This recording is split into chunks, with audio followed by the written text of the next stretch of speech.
지난해 10월 부산의 유명 장난감 공장에서 일하던 30대 쌍둥이 아빠가 수백 킬로그램짜리 금형에 깔려 의식불명이 됐던 사고 기억하십니까?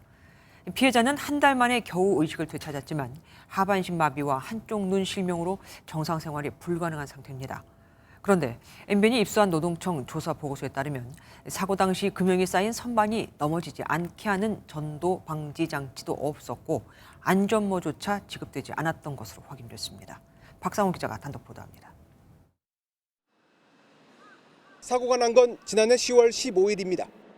장난감 공장에서 일하던 30대 남성이 수백 킬로그램짜리 금형에 깔려 의식불명 상태에 빠졌다가 한 달 만에 극적으로 깨어났습니다. 하지만 척수 손상으로 하반신이 마비됐고 한쪽 눈까지 시력을 잃었습니다. 사고 당시 회사 측은 사망 사고가 아니라는 이유로 119만 부르고 경찰에 신고하지 않았습니다. 피해자 가족의 고발로 뒤늦게 조사에 착수한 노동청은 최근 안전조치 부실로 인한 사고로 결론 냈습니다. MBN이 입수한 노동청 조사 결과 보고서입니다.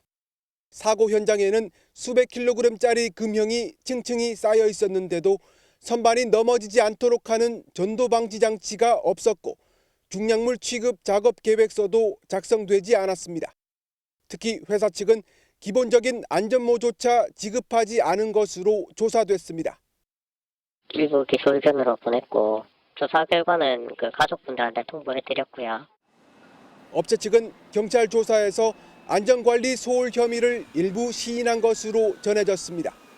피해자 가족들은 분통을 터뜨립니다.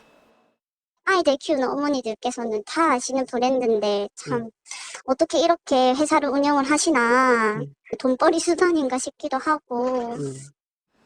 노동청은 업체 대표를 산업안전보건법 위반 혐의로, 경찰은 업무상 과실치상 혐의를 적용해 각각 검찰에 송치했습니다. MBN 뉴스 박상호입니다. 안녕하세요. 김주하입니다. 공정하고 신속한 MBN 뉴스, 유튜브를 통해서도 만나보실 수 있습니다. 특히 더 많은 뉴스와 라이브를 보고 싶으시다면 오른쪽을 눌러서 구독하시면 됩니다. 어렵지 않죠? 빠르고 정확한 뉴스로 계속 찾아뵙겠습니다. MBN 뉴스를 시청해주신 여러분 고맙습니다.